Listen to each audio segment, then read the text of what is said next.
The morning sun of the twin stars painted the sky in shades of orange and purple. Park stood in line with 11 other human cadets, her heart beating fast in her chest. Today was the Unity Parade, the most important ceremony at the Galactic Coalition Military Academy.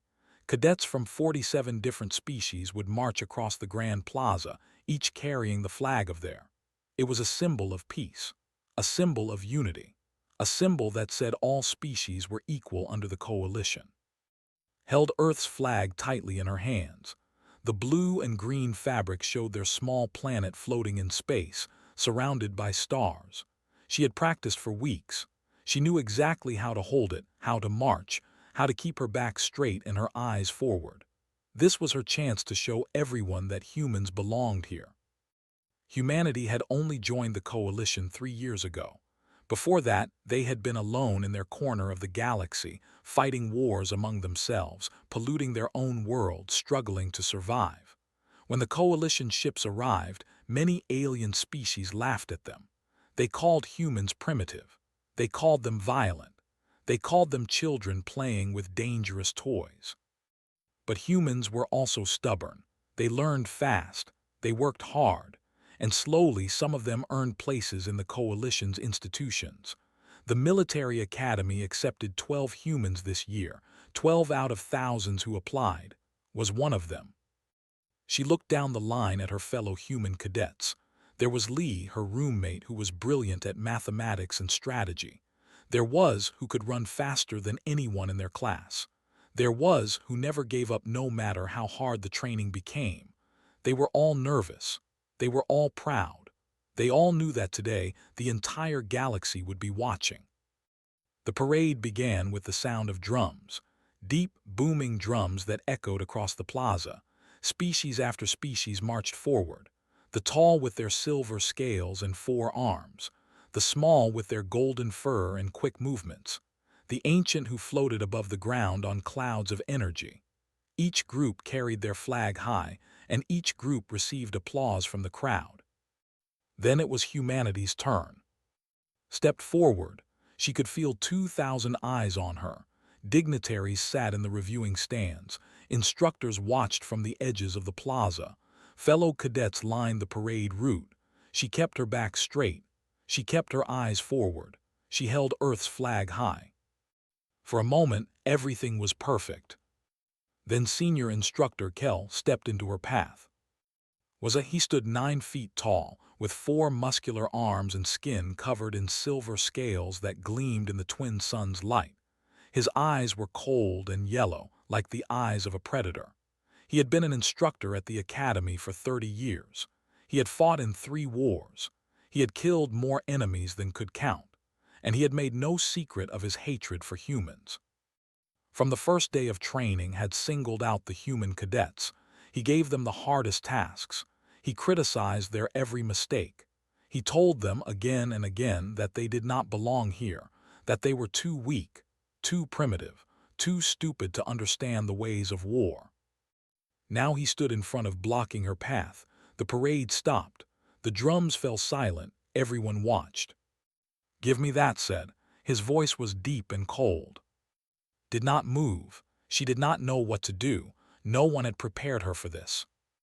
Reached out with 2 of his arms and grabbed the flag. He pulled it from her hands with such force that she stumbled forward. She caught herself before she fell, but her face burned with shame. Held up Earth's flag. He looked at it the way someone might look at garbage. He turned to the crowd, making sure everyone could see. "This," he announced, his voice carrying across the entire plaza, "is the flag of a species that still wages war against itself. A species that poisoned its own planet. A species that discovered space travel only 100 years ago." He paused, letting his words sink in. "They are not soldiers. They are not warriors. They are children, and children do not belong in this academy." Then he tore the flag in half. The sound of ripping fabric echoed across the silent plaza. Felt something break inside her chest, not her heart. Something deeper, something that had believed until this moment that hard work and determination could overcome anything. Dropped the torn pieces at her feet. They landed in the dust like dead things. "Pick it up, Primitive," he said, "and remember your place." Look down at the torn flag. She looked up its cold, yellow eyes. She looked at the crowd, where no one moved, no one spoke, no one helped. She looked at her fellow human cadets who stood frozen with shock and fear. She knelt down. She picked up the pieces of her planet's flag. She held them against her chest. Smiled. It was not a kind smile. It was the smile of someone who had proven a point. He turned and walked away, his silver scales catching the light. The parade continued, but for humanity the ceremony was over. That night the Academy's council held an emergency meeting. They reviewed the incident. They watched the recordings. They discussed what to do. In the end, they did nothing. Received a formal reprimand, a piece of paper that meant nothing. His family was powerful. His species was influential. They had been founding members of the coalition. Humans were newcomers, nobodies. The message was clear. Humans had no real standing here. Humans could be insulted, humiliated, broken, and no one would care. In her small room, sat on her bed. The torn pieces of Earth's flag lay in her lap, sat beside her, not knowing what to say. "You should request a transfer home," finally said. "No one would blame you." Did not answer. She was looking at the torn edges of the fabric. Blue and green threads hung loose, broken, destroyed. "My grandmother survived the occupation," said quietly. "She told me stories when I was young. She told me that our people have been underestimated before, conquered before, broken before." She paused. "And she told me that we always find a way." Reached into her bag and pulled out a small sewing kit. It was old. It had belonged to her grandmother. She had brought it from Earth because it reminded her of home. She threaded a needle, and she began to sew. Watched in silence as worked through the night. Stitch by stitch, she pulled the torn pieces back together. The stitches were not perfect. The thread did not match. The flag would never look the same. But it would be whole again. And so would she. The next 3 weeks were the hardest of life. Word of the incident spread across the entire academy. Every species, every cadet, every instructor knew what had happened. Some felt sorry for her. Most did not care. A few thought it was funny. Continued his duties as if nothing had changed. He taught his classes. He trained his cadets. He walked through the halls with his head high and his cold eyes looking down at everyone. When he passed in the corridors, he smiled that same cruel smile. He knew he had one. He knew there was nothing she could do. The other human cadets tried to support. They ate meals with her. They studied with her. They trained beside her. But she could see the fear in their eyes. They were afraid that what happened to her could happen to them.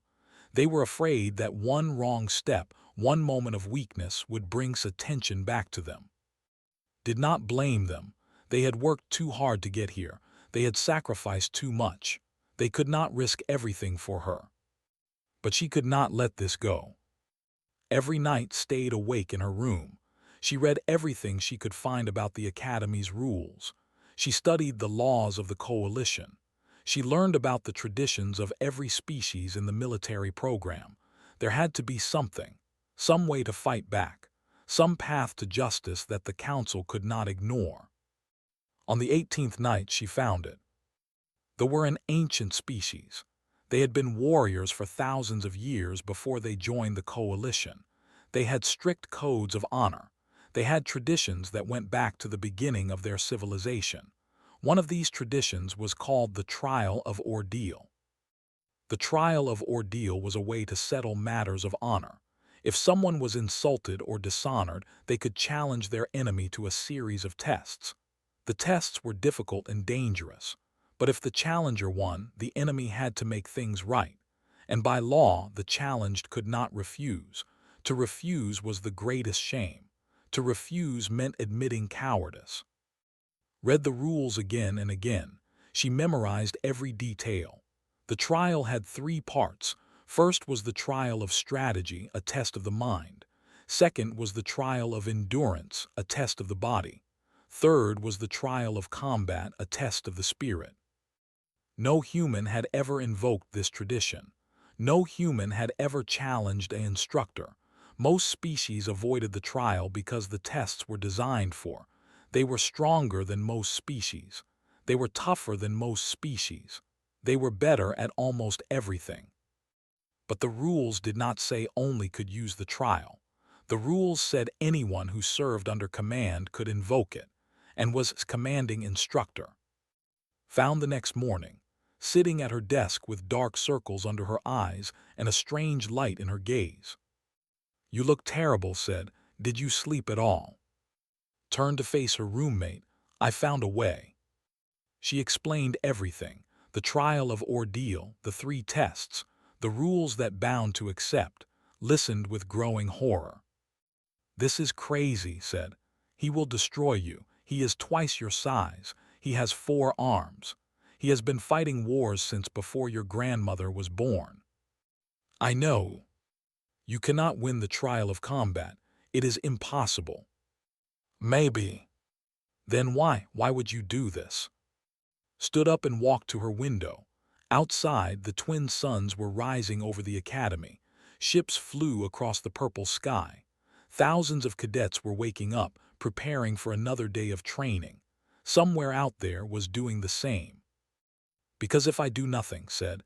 Then he was right. Humans do not belong here. We are too weak, too primitive, too scared to stand up for ourselves. She turned back to. "But if I challenge him, even if I lose, everyone will know that we are not afraid. Everyone will know that we will fight for our honor. Everyone will know that we will never accept being treated like garbage." Was silent for a long moment. Then she shook her head and sighed. "You are the most stubborn person I have ever met." Smiled for the first time in weeks. "Thank you." The formal challenge had to be issued in public. This was part of the tradition. The challenger had to speak the words in front of witnesses so there could be no denial, no hiding, no pretending it never happened. Chose the main training hall. It was the largest space in the academy. Hundreds of cadets trained there every day. Dozens of instructors supervised. It was the perfect place. She walked into the hall during the afternoon session. Was teaching a class on advanced combat techniques. His students were warriors, tall and strong, practicing with weapons that could cut through steel. Walked straight toward him. Cadets stopped training. Conversations died. All eyes turned to the small human girl walking across the vast hall toward the most feared instructor in the academy. Saw her coming, his yellow eyes narrowed. "What do you want, primitive? This is not your class." Stopped 3 meters in front of him. She took a deep breath. She spoke the words she had memorized. "Instructor Kell of House, you have dishonored me in front of the academy. You have insulted my people. You have torn the flag of my world." Her voice was steady. Her hands were not shaking. "By the ancient law of your ancestors, I invoke the trial of ordeal. I challenge you to answer for your actions." The training hall went completely silent. Stared at her. For a moment something flickered in his eyes. Surprise, confusion. It was gone before could identify it. "You," laughed. It was a cold, cruel laugh. "A human child challenges me to the trial of ordeal." "Your law does not specify species," replied. "Only those who serve under command. I serve under you. The challenge is valid." Stopped laughing. He knew she was right. Everyone in the hall knew she was right. The ancient laws were clear. He could not refuse without bringing shame upon himself and his entire house. "Very well," he said. His voice was ice. "I accept your challenge, little human. The trial will begin in 1 week. Prepare yourself." He leaned down until his face was close to hers. "I am going to enjoy breaking you." Did not look away. "We will see." She turned and walked out of the training hall. Behind her, whispers exploded like a wave. The news would spread across the entire station within hours. The human girl had done the impossible. She had made Kell afraid. The week before the trial was a blur of preparation, trained every waking moment. She studied military history. She analyzed recordings of past battles. She pushed her body harder than she ever had before. She slept only 3 hours each night. Helped her, helped her, helped her. All the human cadets came together to give every advantage they could. They knew this was bigger than one person. This was about all of them. This was about proving that humanity deserved to be here. Some non-human cadets helped too. A young named brought data on biology, showing her where their nerve clusters were located. An old teacher gave her advice on meditation techniques to control her fear. Even a few cadets, those who disagreed with his cruelty, secretly shared information about his fighting style. Not everyone was supportive. Many instructors openly mocked her. Many cadets placed bets on how quickly would defeat her. The odds were 300 to 1 against surviving the trial. On the morning of the first test, the entire academy gathered in the Strategic Command Center. It was a massive room filled with holographic projectors and computer systems. This was where the trial of strategy would take place. The rules were simple. Both challengers would command a simulated fleet in a war game. They would fight each other in a virtual battle. The one whose fleet was destroyed would lose, would command a force of 200 ships, would command 100. "This is unfair," whispered as they watched the setup. "He has twice as many ships." "The trial of strategy is not about equal numbers," an old observer explained. "It is about using what you have. The stronger force is a handicap for the defender, not an advantage for the attacker." Took her position at one command station, took his at another. The holographic display flickered to life, showing a star system with planets, asteroids, and empty space. Two fleets appeared on opposite sides. "Begin," the judge announced. Attacked immediately. He split his fleet into 5 groups and sent them towards position from multiple angles. It was a classic tactic: overwhelming force, total aggression. Crush the enemy before they can react. Did not try to fight back. Instead, she retreated. She pulled her ships behind a large asteroid belt and scattered them across the field. Fleets chased her, but her smaller ships were harder to track. They hid in the shadows of asteroids. They used the gravity of planets to mask their movements. Hours passed. Grew frustrated. Every time he cornered a group of ships, they slipped away. Every time he tried to force a direct battle, she refused. She hit his supply lines with quick attacks. She destroyed isolated ships when they wandered too far from the main fleet. She never let him bring his full force to bear. The simulation was supposed to end in less than an hour. Most battles did, but this one went on for 6 hours. Lost. In the end, superior numbers were too much. He cornered her last ships and destroyed them one by one, but as the holographic display faded, the observers were silent. The computer displayed the final statistics. Had lost all 100 of her ships, but she had destroyed 93 of 200. She had made him fight for every inch of space. She had turned a certain defeat into a near draw. Said nothing. He simply walked away, but saw his hands trembling slightly. He was exhausted. He had expected to win easily. Instead, he had been forced to fight harder than he had in years. 3 days later, the trial of endurance began. The environmental gauntlet was the most dangerous training course in the academy. It was a 10-kilometer path through chambers that simulated the harshest conditions in the galaxy: extreme heat, extreme cold, toxic gases, crushing gravity, burning radiation. Species had died in the gauntlet. It was not a test, it was survival. Went first. His silver scales protected him from heat and radiation. His 4 arms helped him climb through the heavy gravity sections. His lungs could filter most toxic gases. He completed the course in 4 hours and 12 minutes. It was an impressive time. Not his best, but impressive. Then it was turn. She entered the first chamber. The temperature was 200 degrees above normal. The air burned her lungs. Sweat poured from her skin immediately. She wrapped a wet cloth around her face and kept moving. The second chamber was freezing. Ice formed on her eyelashes. Her fingers turned numb. She kept moving. The third chamber had gravity 3 times normal. Every step felt like carrying a mountain on her back. Her knees buckled. She fell. She got back up. She kept moving. Hour after hour, chamber after chamber pushed forward. The toxic gas chambers made her vomit. The radiation chambers gave her nosebleeds. The crushing gravity chambers made her bones feel like they were breaking. But she did not stop. Halfway through, the academy doctors wanted to pull her out. Her vital signs were dangerous. Her body was failing. But the rules of the trial were clear. Only could choose to quit, and did not quit. She collapsed at the 8-kilometer mark. Her legs simply stopped working. She lay on the ground, gasping for air, her vision blurring. "Stay down," his voice echoed through the chamber speakers. He was watching from the control room. "You have proven nothing. Give up." Thought about her grandmother. She thought about Earth. She thought about the torn flag, now sewn back together, waiting for her in her room. She got up. She collapsed again at the 9-kilometer mark. This time, blood was running from her nose and her ears. Her body was shutting down. The doctors were screaming for someone to stop the test. She got up.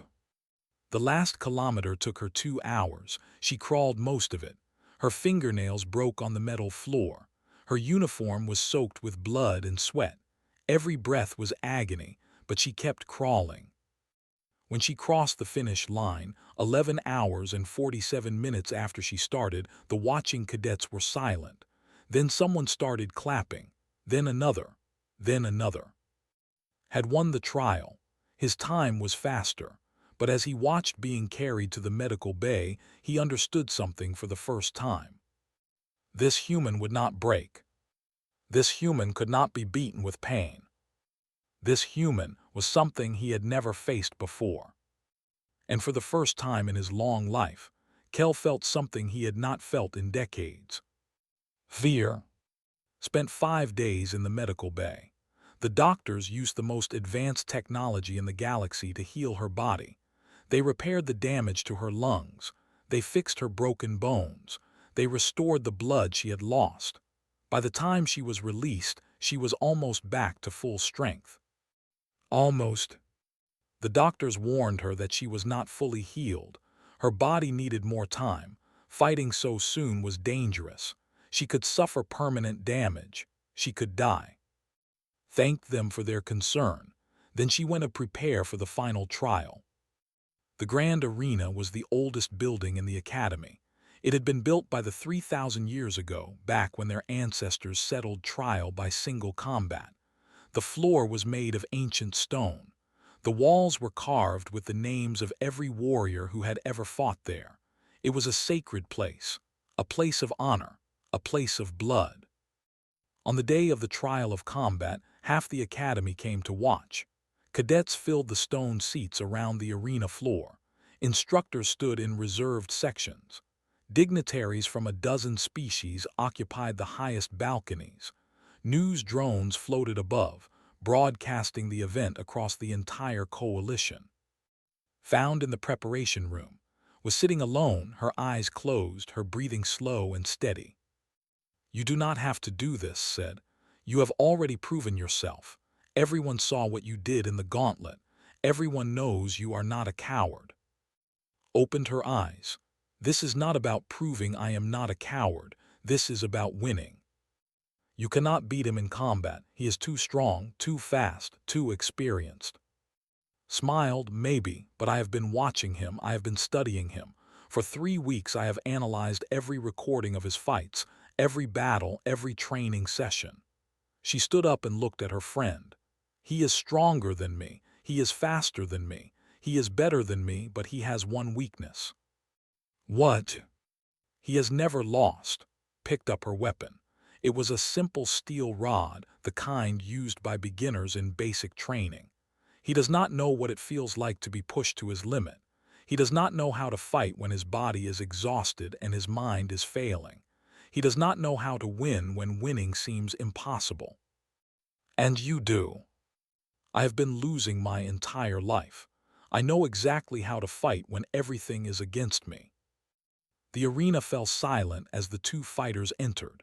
Came first, wearing ceremonial armor that had belonged to his family for 12 generations. It was black and silver, decorated with the bones of enemies he had killed in battle. In his 4 hands, he carried a plasma staff that crackled with energy. Then entered. She wore her standard cadet uniform. No armor, no protection. In her hands, she held the simple steel rod.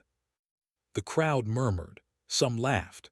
The betting odds were now 500 to 1 against her. Looked at her weapon and smiled. "A training rod? Are you joking?" "It is what I trained with," replied. "It is what I will fight with." The judge stepped forward and explained the rules. The fight would continue until one fighter could not continue or chose to yield. Killing was allowed but not required. The victor would have their honor restored. The loser would be bound by ancient law to grant the victor one request. "Do you understand the terms?" the judge asked. "I do," said. "I do," said. "Then begin." Attacked immediately. He was incredibly fast for someone his size. His plasma staff swept towards head in a blur of crackling energy. Ducked, the staff passed inches above her hair. She tried to strike back, but second arm was already swinging. She blocked with her rod. The impact nearly broke her arms. She stumbled backward. Pressed forward, he attacked again and again. His 4 arms moved in perfect coordination, each strike coming from a different angle. Could barely keep up. She blocked what she could. She dodged what she could not block, but she was taking damage. The first real hit broke 2 of her ribs. Staff caught her in the side and she felt the bones snap. The pain was blinding. She fell to one knee. "Yield," commanded. Stood back up. The second hit dislocated her shoulder. Her left arm went limp. She switched her rod to her right hand and kept fighting. "Yield," said again. Did not answer, she attacked. The fight continued. 5 minutes, 10 minutes, 15 minutes, was battered and bleeding. Her body was failing, her movements were slowing, but she would not stop. Every time knocked her down, she got back up. Every time he told her to yield, she attacked again. The crowd grew silent. Even those who had laughed at her were watching with different eyes now. Something was happening that they did not understand. Something that everything they knew about strength and weakness was getting tired, not physically. A warrior could fight for hours without rest, but mentally, emotionally. He had never faced an opponent like this. He had never fought someone who simply refused to fall. Every time he thought the battle was over, she rose again. Every time he expected her to break, she fought harder. And slowly his attacks became less precise. His timing became slightly off. His frustration grew. At the 18th minute, made a mistake. He swung too wide with his primary arms, leaving his right side exposed for half a second. It was a tiny opening. Most fighters would not have seen it, but had been waiting for it. She ducked under his swing and drove her steel rod into the nerve cluster beneath his secondary arm. It was the weak point she had learned about from, the spot where armor did not fully protect. Screamed, his right arms went limp. He dropped to one knee. Before he could recover, was in front of him. Her steel rod pressed against his throat. The arena was completely silent. "Yield," said. Stared at her. His yellow eyes were wide with shock. This small human, this primitive creature, this girl he had tried to break. She was standing over him with a weapon at his throat. For a long moment, he did not move. Then slowly, he lowered his head. "I yield." The arena exploded. The sound of the crowd was deafening. Cadets from dozens of species were on their feet, shouting, clapping, stomping. Some were cheering for, some were simply stunned by what they had witnessed. A human had defeated a master in single combat. It seemed impossible. It seemed like a dream. But it was real. Stepped back from, lowering her weapon. Her body was broken, 2 ribs were cracked, her shoulder was dislocated. Blood ran down her face from a cut above her eye. Every breath was pain, every movement was agony, but she was standing and was kneeling.